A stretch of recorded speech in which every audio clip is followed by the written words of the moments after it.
Baru-baru ini, sikap aneh Natalie Holscher kembali jadi sorotan manakala hadir ke pesta pernikahan Kiki Saputri sendirian. Saat menghadiri pernikahan Kiki Saputri dan Muhammad Khairi, Natalie Holscher malah terlihat datang tanpa pendamping. Ia hanya membawa Azam, putra tunggalnya, dengan mantan suaminya Sule.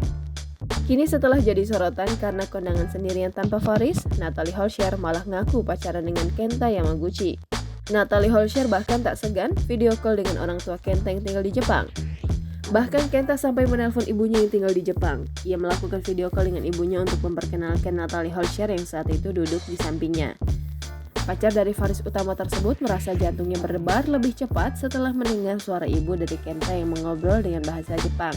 Natalie Holscher semakin merasa grogi ketika memperkenalkan diri dengan menggunakan bahasa Jepang. Raut wajah tersenyum selalu ditunjukkan Natalie Holscher sepanjang dirinya melakukan video call bersama ibu Kenta. Meskipun ibu satu anak tersebut tak begitu fasih dalam menggunakan bahasa Jepang, Natalie Holscher berhasil memperkenalkan nama panjangnya dengan menggunakan bahasa Jepang. Pertemuan Natalie Holscher dengan ibu dari Kenta tersebut terjalin sangat akrab. Natalie Holscher bahkan sudah merencanakan untuk bertemu saat ibu dari Kenta akan ke Indonesia pada Mei 2023 mendatang. Jangan lupa subscribe, share, komen, dan like ya!